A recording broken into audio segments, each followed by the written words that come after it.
This week I'm going to return one last time to the psalm selections for morning prayer in the daily lectionary. I know I've skipped around a bit, but this is the last of the 4-week cycle of readings for morning prayer, and once we've finished this week, we will have read through all the psalm selections for morning prayer from the daily lectionary. This morning's psalm is especially appropriate for today. Hello, I'm Stuart Baskin, pastor of First Presbyterian Church of Tyler, Texas, and this is your daily devotional from Monday, October 7th, 2024. Today marks the 1-year anniversary of the brutal terrorist attacks in Israel by the terrorist organization Hamas. It was an indiscriminate attack, killing men, women, and children alike. It took the lives of Jews, Muslims, and Christians, of civilians, soldiers, and police officers. It was a deliberate attack targeting civilians. In all, some 1,200 people were murdered and roughly 250 were taken hostage, of whom maybe 120 remain in captivity.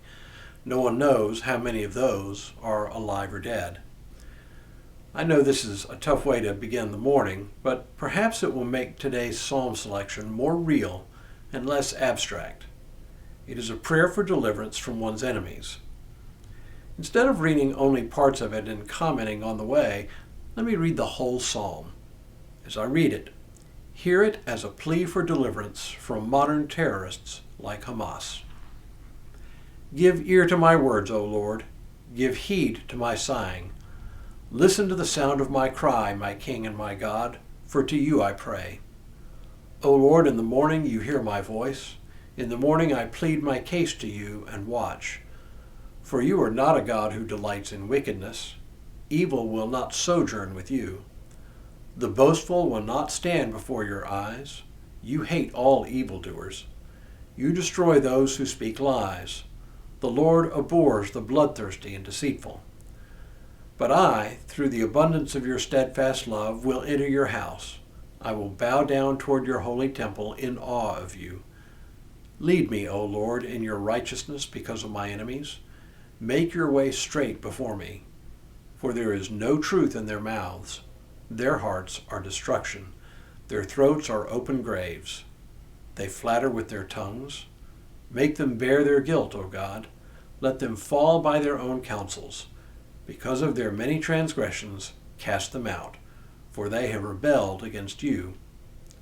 But let all who take refuge in you rejoice. Let them ever sing for joy. Spread your protection over them, so that those who love your name may exult in you. For you bless the righteous, O Lord. You cover them with favor as with a shield.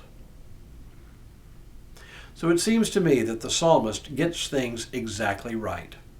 It is a cry to God for salvation from those who intend harm and evil. And while the psalmist is living in the midst of the torments, he still expresses full confidence in God for God's coming deliverance. We Christians have a tendency to spiritualize these things, but the Psalms were written into very concrete circumstances. The terror attack on October 7th would have been shocking, but not surprising to the psalmist. He's seen it all before. And in the midst of turmoil, it is often hard to find God's hand at work.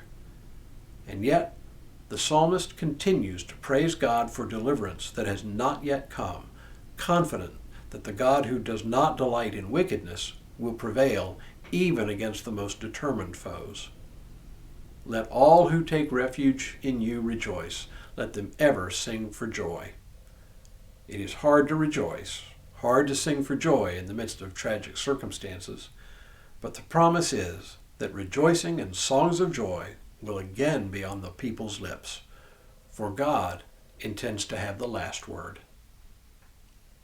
Tomorrow, Psalm 42 speaks of the burning desire for God. But for now, may God continue to bless you and keep you in all that you do this day and in all the days ahead.